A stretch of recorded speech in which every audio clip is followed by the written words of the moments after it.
사단법인 건강인문학 포럼 콘서트를 시작하겠습니다. 우리 주제 행복의 역사. 되게 지금 그리스 고전에서 가져오는데요. 그때 거기가 현재 여기에서도 통용된다는 그런 메시지를 담고 있는 그런 그리스 신화와 로마 신화의 열풍을 일으킨 주역이 아닌가 싶은데요. 서울대학교 중앙도서관에서 가장 많이 읽히는 책을 그리스 고전으로 만든 장본인이자 서양 고전학뿐만 아니라 인문학, 철학, 문학, 수사학 넘나드는 우리에게 행복의 역사를 들려줄 겁니다. 자, 김원 교수님 큰 박수로 맞이하겠습니다.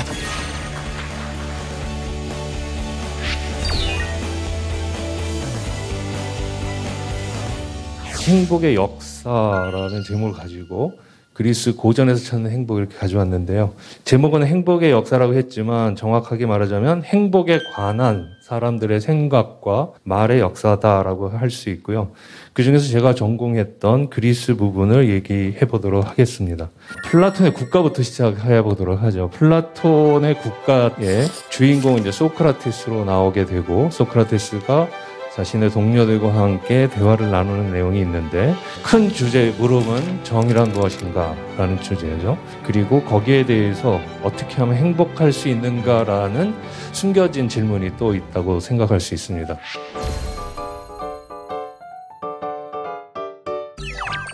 전체를 요약하자면 이렇게 될 것 같습니다. 정의로운 사람이 행복하다. 정의로운 사람은 비록 오해를 받고 고통을 당할 수도 있지만 언제나 영혼의 균형을 잡고 평안을 누리며 결국 사람들의 존경을 받고 행복한 삶을 살 수 있다. 행복하다는 것, 거기에 접근해 갈 수 있는 가장 중요한 키워드로 정의라는 걸 놓았는데, 여기에서 행복이라는 말은 그리스 말로 여러 가지로 표현이 되곤 있는데요. 가장 대표적인 게 에우다이모니아라는 표현이 있습니다. 앞에 있는 에우가 좋다는 뜻이고 뒤에 다이모니, 영성, 정신, 신령함 이런 건데요. 좋은 영향을 받아서 정신이 건강하다는 쪽으로 갑니다. 그에 반해서 오블로스나 마카리아, 에우티키아 이런 쪽은 어떤 제복과 관련이 있고 물질적인 속성이 좀 강한 편이긴 합니다. 즉 행복이 개인적인 차원에서만 머문다면 진정한 행복이 있을 수 없다. 이것이 플라톤의 통찰이고 그리스인들이 함께 공유했으며 로마, 서양까지 이어진 것이고 우리도 거기에 공감하는 바가 아닌가 싶습니다. 각각이 제 역할을 다하면 그것이 정의로운 것이다. 이렇게 얘기를 하는데, 플라톤은 마음, 정신, 이걸 이제 영혼이라고 표현을 했는데요. 영혼이 세 가지로 구성되어 있다고 얘기를 합니다. 머리 쪽에 이성이란 부분이 있고, 그 이성이 제 기능을 다하면 지혜의 미덕이 발휘된다고 얘기를 합니다. 그리고 가슴에는 기계라는 그 영혼의 마음의 부분이 있는데, 이게 제 기능을 다하면 용기 있는 사람이 된다고 얘기를 합니다. 그리고 배가 좀 문제인데요. 배에는 욕망이라는 부분이 있는데, 욕망이 제 기능을 다하면 욕망을 채우기 위해서 열심히 성실히 일을 하겠죠. 그런데 성실히 일하는 것이 과하게 되면 과욕과 탐욕이 됩니다. 따라서 적절한 수준에서 욕망을 누를 때 진정한 의미의 성실과 열심이 나온다. 그래서 플라톤은 이걸 절제의 미덕이라고 얘기를 했습니다. 거기에 더해서 사회적으로는 어떻게 해야 그러면 정의로운 사회가 되느냐. 여기에서 어떤 사람은 지혜가 뛰어나고 어떤 사람은 특별히 용기가 뛰어나고 어떤 사람은 절제가 뛰어나게 되는데, 지혜가 뛰어난 사람이 전 사회를 이끌어 나가는 통치자가 되고, 용기가 강한 사람이 수호자, 즉 군인이나 소방관이나 경찰관이 되고, 절제력이 뛰어나서 열심히 일하는 사람이 생산자가 돼서 각자가 제 역할을 다하면 그 사회가 정의롭게 돌아갈 수 있다. 이렇게 결론을 냅니다. 이런 정의로운 사람과 정의로운 사회가 결국 행복의 가장 기본적인 조건이 된다는 얘기죠.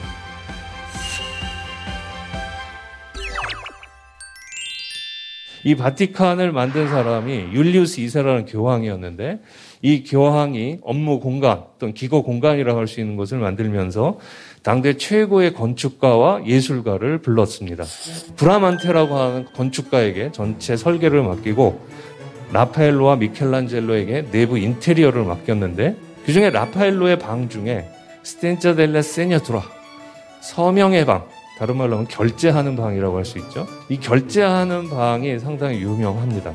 남쪽에 보면 4가지 덕이 그려있는 부분이 있습니다. 거기에 보면 새 여신이 그려져 있고, 그 가운데 그려진 여신이 지혜를 상징합니다. 거울을 보면서 자기를 성찰한다는 의미, 그리고 나무가지를 들고 갑옷을 입고 있는 여신이 있죠. 이게 용기를 뜻한다고 합니다. 고삐를 잡아당기는 여신인데 이게 절제 미덕을 얘기한다고 그러죠. 그리고 천장에 보면은 정의의 여신이 그려져 있습니다. 거기에 뭐라고 써 있냐면 이우스숨 우니쿠 있게 트리부이트라는 라틴어로 써 있는데 각자에게 적절한 몫을 나누어준다. 교황에게 라파엘로가 이렇게 얘기하는 거죠. 교황님께서는 이 네 가지 미덕을 갖추셨는지 한번 되돌아보십시오. 그 네 가지 덕이 그 국가에서 말했던 네 가지 덕과 통하죠.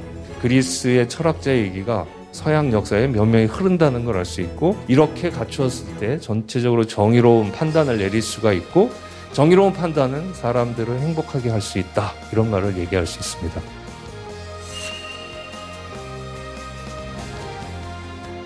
자, 행복함을 빼놓을 수 없는 사람이 아리스토텔레스입니다.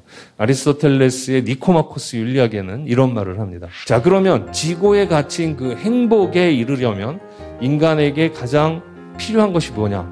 그거는 인간에게 가장 고유한 덕을 실현하는 것이라고 얘기를 합니다. 근데 이 덕은 그리스 말로 아레테라고 얘기하는데, 우리가 생각할 때 덕, 그러면 윤리적이고 도덕적인 걸 생각하지만 아레테는 상당히 기능적인 얘기를 할 수 있습니다. 어떤 일에 뛰어남, 탁월함, 그 역할을 제대로 함, 요게 됩니다. 그렇다면 인간에게 고유한 덕이 뭐냐? 하나는 지성적인 덕이라고 얘기합니다.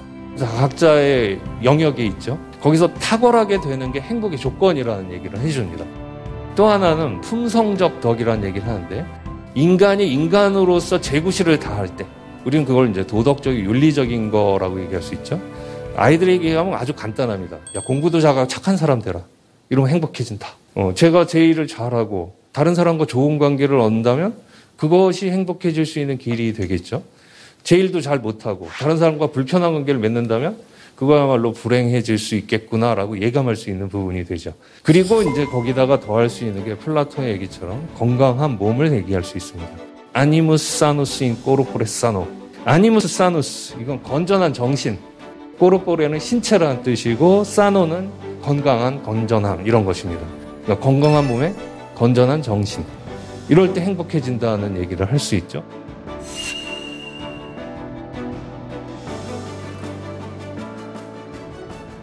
자, 그런데 좀 문제가 이제 생깁니다. 아리스토텔레스는 여러 가지 얘기를 하면서 덕을 갖추고 훌륭한 인품을 갖춘 그런 고귀한 사람을 스푸다이오스한 사람이라고 부릅니다. 이게 어떻게 번역하느냐 가지고 고전학자들이 논쟁 중인데 전 고귀한 사람이라고 번역을 합니다. 아리스토텔레스 윤리학 결론, 윤리학적인 결론 이렇게 말할 수 있습니다. 덕을 갖추고 실천을 통해 탁월성을 실현하는 이런 고귀한 사람, 스푸다이오스한 사람은 행복하다는 겁니다. 윤리학이 개인적 차원이라고 한다면 사회적 차원으로 넘어갈 때 인간이 어떤 존재냐?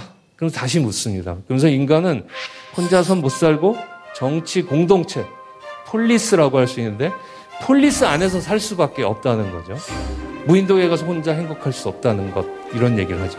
그런 점에서 폴리티콘존, 정치적 동물이라는 얘기를 합니다. 아리스토텔레스의 윤리학적 결론은 정치학적으로 확장시키면 어떻게 되냐. 인간의 조음들 중에 가장 큰 조음인 행복은 궁극적으로 정치 공동체 안에서 규정될 수밖에 없다. 왜냐? 인간은 혼자 사는 동물이 아니라 폴리스를 이루고 사는 동물. 이걸 이제 정치적 동물이라고 번역을 하는데 사실은 폴리스적 동물, 즉 공동체 안에서 살 수밖에 없는 동물이라는 뜻입니다.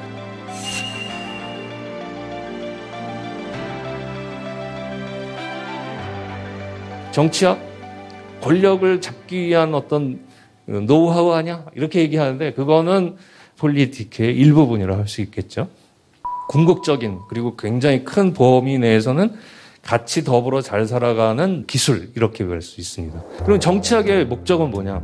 한 사람 한 사람의 시민들을 고귀한 사람으로 만들어서 개인적으로는 물론 공동체의 구성원으로서의 역할에 충실해서 덕을 실현하고 행복한 국가를 이루는 것이 정치학의 궁극적인 목적이 되는 거죠.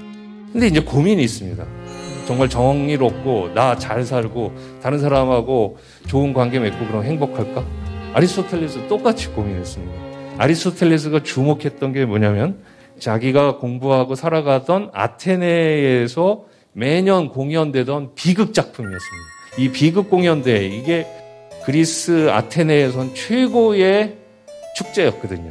자, 그런데 거기를 가만 보니까 비극 무대에서 벌어지는 사건들, 그리고 그 속에 있는 주인공들을 잘 주목해 보니까 어떤 모습이 포착이 되냐면 덕을 갖춘 고귀한 사람, 즉 스푸다이오스한 사람들이 잘 성공하는 것 같다가 결국 자신도 어쩔 수 없는 어떤 운명의 한계에 부딪혀서 파멸하는 이야기를 다루고 있는 거예요. 그걸 보면서 사람들이 막 애통해하고 연민과 공포를 느끼면서 소위 말하는 카타르시스를 느끼고 있었던 거예요. 자, 아리스토텔레스는 바로 덕을 갖춘 그런 고귀한 자가 행복을 누리면서 그런 시민들이 모여 사는 행복한 나라를 꿈꾸면서 윤리학과 정치학의 태제를 내세웠는데 그것과 정면으로 배치되는 비극이 아테네를 매료시키고 있었던 거예요. 그걸 보고 깜짝 놀란 거죠.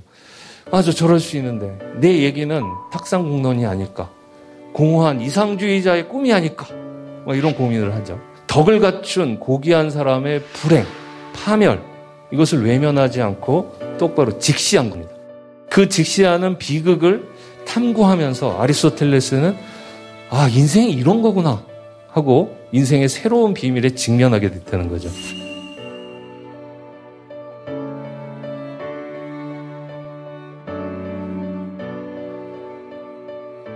플라톤 같으면 이럽니다. 야, 이런 거 보여주지 마. 이런 거 보여주면 사람들이 정의롭게 살려고 안 그럴 거 아니야. 도덕적이고 또는 자기의 탁월성을 개발하려고 노력하지 않을 거 아니야. 이런 애들 쫓아내.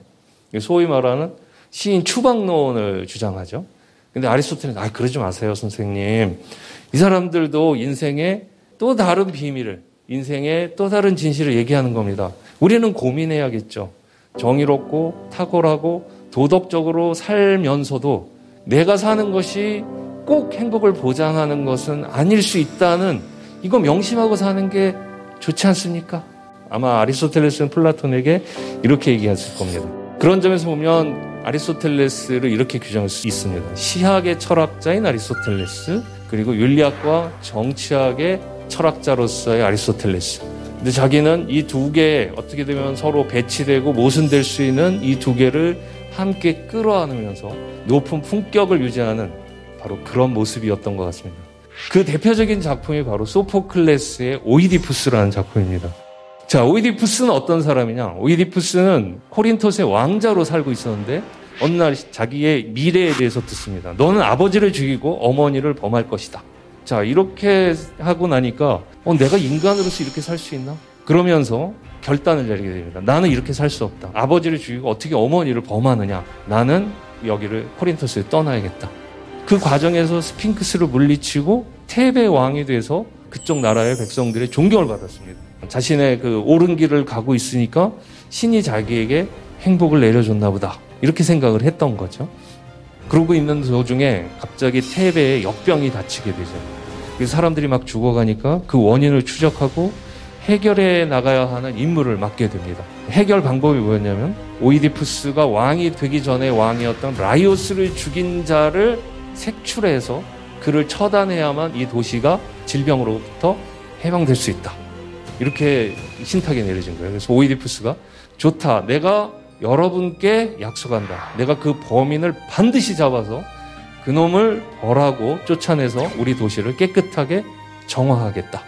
자, 그런데 수사를 하다 보니까 알고 보니 자신은 테베에서 태어났던 왕자였던 거예요. 그런데 아버지를 죽이고 어머니를 범한다는 그 사실이 그의 부모에게 알려지자 그 부모가 얘를 버렸던 거죠. 그래서 코린토스의 왕자로 살았는데 얘도 그 신탁을 알고 다시 피한다고 피해온 게 그 원죄의 핵심으로 들어갔던 겁니다. 결국 그 과정에서 자기는 아버지를 죽였고 어머니를 범한 거죠. 오이디푸스는 자신의 눈을 찌르고 자신을 스스로 추방함으로써 백성들과 했던 약속을 지킵니다. 끝까지 스푸다이오스한 고결한 왕으로서도 탁월하고 인간으로서도 탁월한 품격을 유지하고 조용히 떠나가게 되죠. 오이디푸스는 운명에서 벗어나진 못했지만 벗어날 수 있는 운명에 대해서 내가 어떤 방식으로 대처하고 어떻게 살아갈 것인가는 자유롭게 선택했고 그래서 끝까지 고결한 삶을 살았던 게 아닌가. 우리는 우리가 계획한 대로 되지 않을 확률도 있습니다. 실패할 수도 있고 좌절할 수도 있죠. 그러나 순간순간에 내가 어떤 자세로 살았고 어떤 선택을 했는가가 더 중요하다고 할 수 있습니다.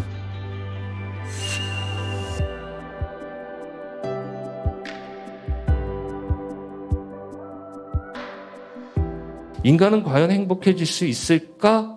라는 질문을 던지고 행복하려고 노력하는 그 과정 자체가 이미 행복하다. 뭐 이런 얘기를 할 수 있을 것 같습니다.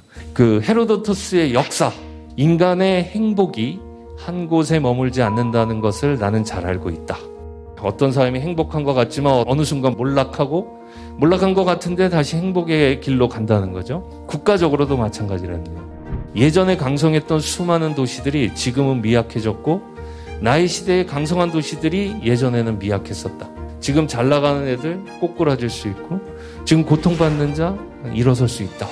그게 인생이다. 자, 가장 유명한 일화가 있죠. 아테네의 지혜로운 정치인인 솔론이 지금의 튀르키예에 있는 리디아의 왕 크로이소스를 찾아가게 되죠. 크로이소스는 그리스에서 온 현자 앞에 자신의 행복을 뻐겨대고 싶었습니다. 그러면서 내가 얼마나 성공했고 얼마나 큰 영화를 누리고 있는지 이걸 보여주겠다 그러면서 자신의 창고로 데려갑니다. 거기에 어마어마한 보물이 있었죠. 난 당신이 지혜를 사랑하고 세상 궁격을 많이 다닌다는 말을 들었소. 그래서 묻겠소. 당신이 만난 사람들 중에 누가 제일 행복한 것 같소? 하고 물었어요. 당신이야말로 최고입니다. 이런 대답을 할 줄 알았는데 다른 사람을 자꾸 얘기하는 거예요. 그러니까 참을 수가 없어서 버럭 화가 내면서 야, 너 이거 안 보이니? 네가 지금 말한 다 보니까 평민들인데 걔네들보다 못하다는 거야? 그러니까 솔론이 한 말. 당신 죽을 때까지 난 모르겠다. 지금은 영화를 누리고 있지만 언제 당신이 꼬꾸라질지 지금 상태만 보고 당신이 가장 행복하다고 말할 수는 없다. 그러고 보니 앞에 세 사람 다 죽음 말년이 행복했던 사람들이었던 거예요. 실제로 이 솔론의 대답의 현명함은 크로이소스 자신이 증명해 주죠. 결국 페르시아에게 패망하고 포로 신세가 돼서 말년을 불행하게 보냈다라는 얘기가 있습니다. 행복한 삶을 위한 그리스인들의 지혜를 지금까지 제가 살펴본 걸 통해서 몇 가지 정리하면 이렇게 될 것 같습니다. 결과적으로 행복하고 결과적으로 불행하다고 해서 내가 거기에 매달리는 삶은 행복한 게 아니라는 거죠. 결과가 어떻든 내가 내 삶을 단단하게 이끌어갈 때 그게 진짜 행복하다는 그런 얘기를 할 수 있습니다. 자, 그래서 결론적으로는 현재의 성공에 도취되어 오만하지 않고 탐욕에 물들지 않는 겸손하고 절대된 삶을 요구하는 것 같습니다. 지금 그림에서 보여드린 게 바로 그런 걸 주장했던 디오게네스라는 철학자의 이야기이기도 합니다. 여기까지 제가 준비한 내용 정리하도록 하겠습니다. 감사합니다. 안녕하세요. 인지심리학자 김경일입니다. 여러분, 세계에서 가장 행복한 나라는 어디일까요? 최근 유엔 산하 자문기구인 지속가능한 발전 네트워크 SDSN에서 2022년 세계 행복보고서를 발표했습니다. 매년 전 세계 150여 개국 국민의 행복도를 조사해 발표하는 보고서인데 전 세계적인 팬데믹 위기 속에서도 1위를 차지한 나라 어디일까요? 바로 북유럽의 핀란드. 무려 5년 연속 1위로 선정되면서 세계에서 가장 행복한 나라라는 이름을 굳건히 지켜냈습니다. 그리고 핀란드를 포함해서 상위 10개국 중 절반의 자리를 북유럽이 차지했습니다. 그렇다면 우리는 여기서 당연히 이런 의문을 가질 수밖에 없죠. 북유럽은 대체 왜 이렇게 행복하다는 걸까요? 대체 그 비결은 뭘까요? 북유럽 행복의 비결은 의외로 아주 간단합니다. 사실 북유럽 사람들은요, 우리 한국인들보다 뇌에서 행복을 느끼게 하는 신경 전달 물질인 아난다마이드가 훨씬 더 많이 나오죠. 마라톤 선수들이 마라톤을 할 때 일정한 시간을 넘어서면 희열을 경험하게 되는 그런 물질도 바로 이 아난다마이드입니다.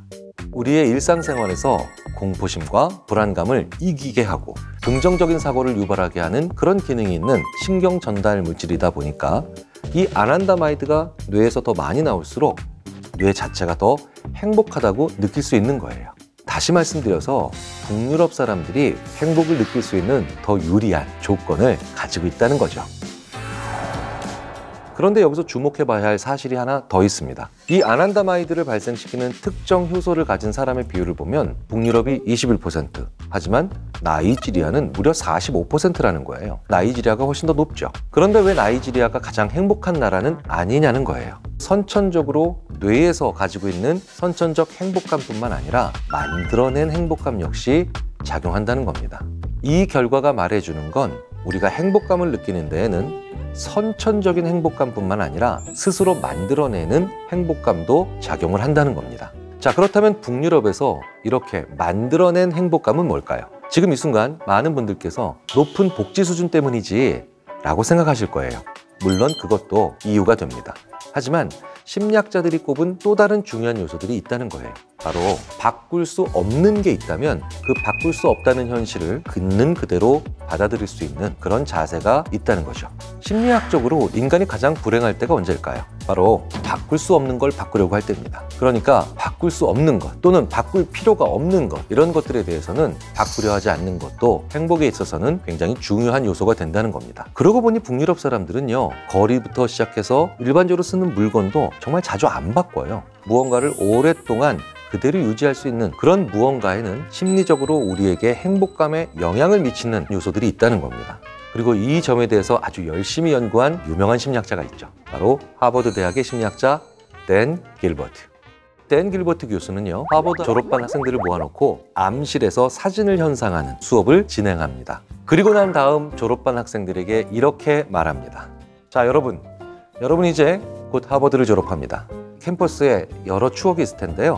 아름답게 추억을 간직할 수 있도록 이 필름으로 사진 10장씩 찍어오세요.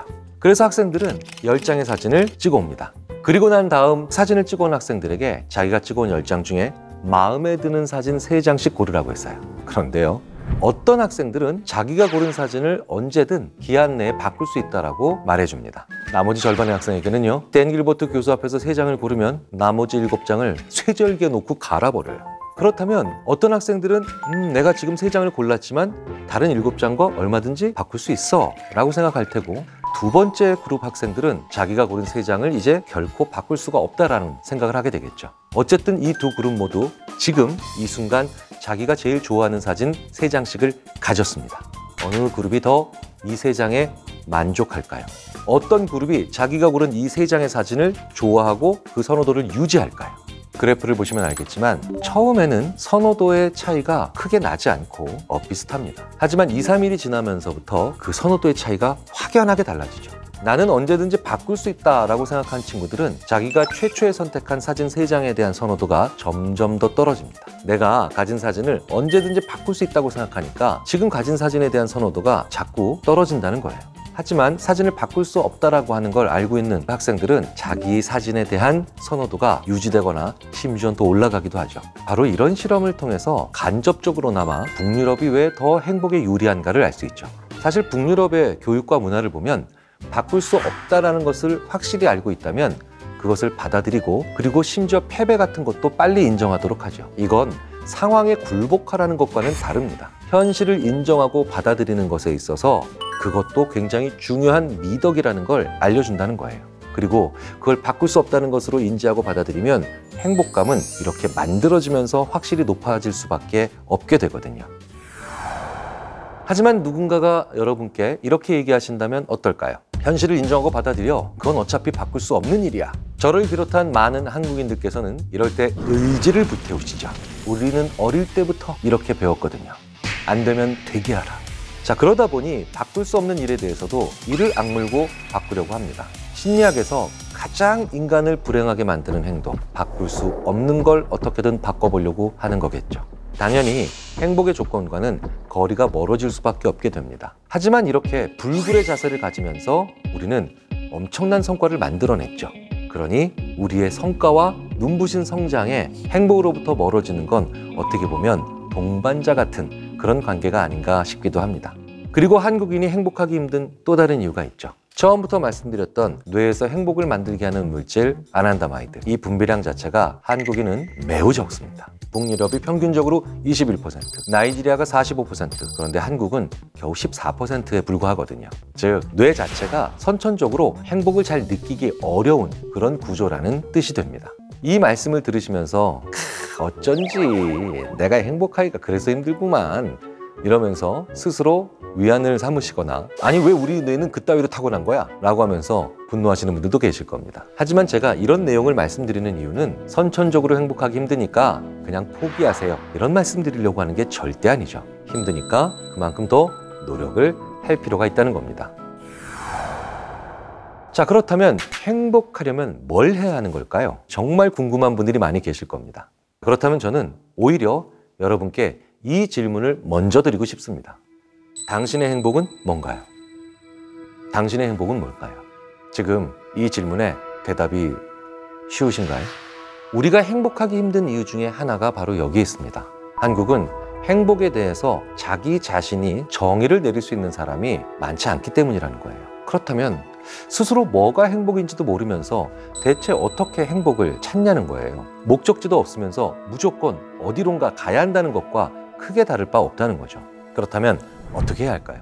먼저 내가 언제 행복한지, 뭘 할 때 행복한지, 다른 사람과는 다른 나만의 행복이 무엇인지 분명하게 정의 내릴 수 있어야 합니다.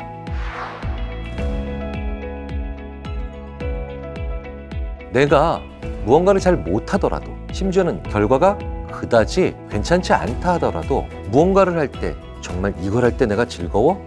그러면 바로 그때 행복인 겁니다. 무언가를 할 때 시간 가는 줄 모르고 즐겼다. 그것도 역시 행복인 거죠. 그런 걸 정말 많이 만들어야 하고요. 그리고 알고 있어야 합니다.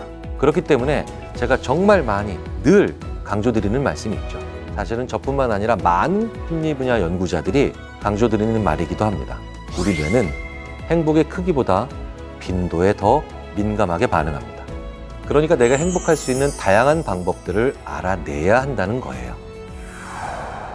우리는 보통 일을 많이 하는 사람은 불행하고 힘들다라고 생각을 합니다. 그런데 더 정확하게는 일을 많이 해서라기보다는 일만 하는 사람이 불행해집니다. 왜냐고요? 일에서는 만족감을 얻기가 쉽지 않거든요. 나는 일이 너무 재밌어 라고 얘기하는 분은 솔직히 제가 봐도 신기하고 이상한 분입니다. 일은 재미없습니다. 저도 학자인데 공부 재미없어요. 일을 하고 난 뒤에 찾아오는 결실이 달콤하고 보람이 있기 때문에 일을 하는 지루한 시간을 버텨낼 수 있는 거죠. 일을 재밌게 하란 말이야 라는 말은요, 솔직히 저도 잘 이해가 안 됩니다. 그러니까 일을 할 수 있는 원동력이 되는 행복한 기억을 많이 만들어낼 필요가 있다는 거죠. 어떻게 하냐고요? 우리 일할 때 진짜 많이 하는 행동이 있죠. 아, 일해야 되는데 일이 손에 안 잡혀. 그리고 정말 아무 일도 안 합니다.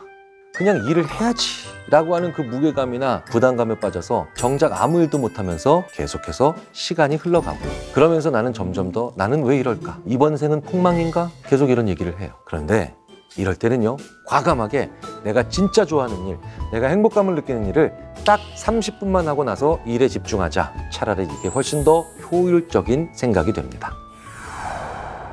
나는 대체 왜 행복하지 않은 걸까? 그런 생각이 자주 드시는 분들이라면 이렇게 여쭙고 싶습니다. 귀하께서는 대체 행복을 위해서 어떤 걸 하셨냐고요? 스스로 행복의 정의를 내릴 수 있도록 하기 위해서 얼마나 고민하고 생각해보고 노력하셨냐고요? 이 세계에 살고 있는 다른 나라나 문화와 비교했을 때 한국인은 행복하기가 유독 힘든 민족이라는 거. 그러니 쉽게 포기하지 말고 남들의 2배로 스스로 행복할 수 있는 방법을 찾아보시는 건 어떨까요? 너무나도 간단해 보이지만 이게 제가 심리학자로서 드릴 수 있는 행복의 팁 중 최고입니다.